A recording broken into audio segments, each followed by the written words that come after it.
Welcome to this week's magical love story. We'll see how Mary and Andrew's lives turn into a thrilling adventure. They have to tiptoe around their colleagues, fearful that the company will uncover their secret romance. Mary quickly chimes in, saying she's off to Alaska with Andrew to celebrate her grandma's 90th birthday and casually dropping the bomb that they are getting married. With no reason to keep them around, the boss reminded them to prepare for a private talk next week. Andrew's face instantly turned into a storm cloud. Inspired by her boss' words, she realized that if their lie got exposed, it would be a catastrophic blow to their future. She suddenly turned into it. She even insisted that once they succeed, Mary must promote her to deputy editor and publicly propose on one knee. Mary, under pressure, had no choice but to comply. Watching her boss bow to her, Andrew felt a deep sense of satisfaction. They boarded the plane to Alaska and exchanged their life stories on board. Fortunately, Andrew was fully aware of everything concerning Mary, so she had absolutely no concerns about the boss' upcoming questions. All the pressure fell squarely on Mary, leaving her utterly stunned. Realizing Andrew's attention to detail exceeded her expectations as the plane was landing, Mary began worrying about accommodations, assuming images of Andrew's home stacked with classic movies came to mind, but he didn't rush to refute, used to Mary's arrogance. Upon landing, Andrew's family greeted him warmly. Mom and Grandma were there, but Dad was absent due to work, Mom explained. Sounded like a tired excuse, but Grandma and Mom were thrilled about Andrew's new girlfriend as they drove to the dock. As Mary spotted jewelry shops lining the street with the same golden trinkets, she turned and saw that Andrew was wearing a pendant with the exact name, instinctively raising her eyebrow.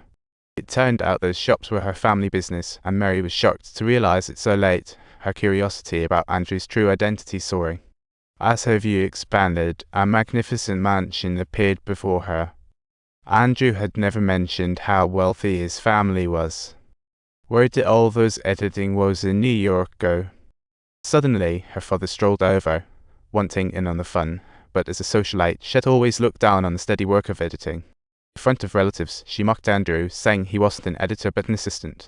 Mary was the real editor. In an instant, relatives knew Andrew relied on his girlfriend. Father, embarrassed, left with an excuse. With her relationship with her father in shambles, she didn't want their clashes to ruin the festive atmosphere. She tried to compromise, hoping for her father's understanding, yet his strong biases left her unable to accept her son degrading himself as a jester to the elite.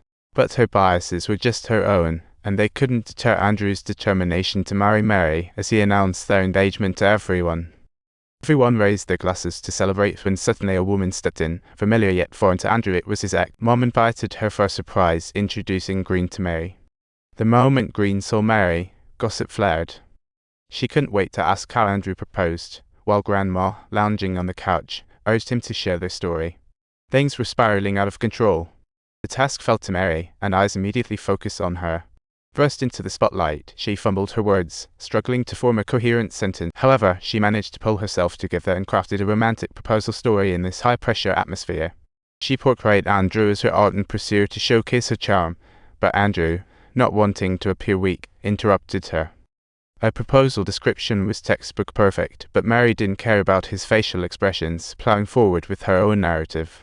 Andrew was done arguing and let Mary ramble, planning to sneak away, but the friend shouted for them to kiss right then and there. Caught off guard, Andrew planted a quick peck on Mary's lips, wanting to brush it off, yet Mary found herself totally flustered. Her feelings were in a jumble, cheeks flushed like ripe apples, completely unable to regulate her emotions. The palpable awkwardness was overwhelming, but friends insisted on calling for more smooches. Under pressure from the crowd, Mary and Andrew exchanged knowing looks, knowing they had to play along to avoid suspicion. So, they kissed again under everyone's watchful eyes, and as their lips met, an unexpected spark ignited within them. Neither of them could pinpoint this feeling, but at least they finally wrapped up that excruciating moment. Mom had arranged a room for them. Mary thought this was her place and curiously asked Andrew where he was staying, but Mom had her own plans up her sleeve. She had long dreamt of becoming a grandma, and today was her chance to make that dream a reality. She wasn't letting it slip away. Grandma pulled out a blanket, calling it the baby-making mat, leaving them both feeling like they had a frog in their throats. As soon as she left, Andrew laid down the carpet, and when Mary emerged, she told him to close his eyes. He pretended to comply, but peeked when Mary came out. They peacefully spent the night, and nothing happened at all. A morning call shattered their slumber when a previously agreed-upon writer suddenly backed out of an interview, leaving Mary furious. To avoid waking anyone, Mary stepped outside to negotiate, and the little dog sniffed her out, following her with enthusiasm. A hawk whizzed above, and Mary dashed off to save the little pup, interrupting the conversation. In a fit of determination, she launched the phone at the hawk. Though it missed, the bird dropped the pup. She snatched her phone from the ground, hoping to continue the conversation, but the hawk turned out to be a formidable adversary.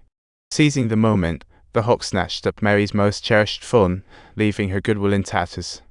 Andrew's family saw this. Her clumsiness was seen as love for animals, unexpectedly winning Mary their favor.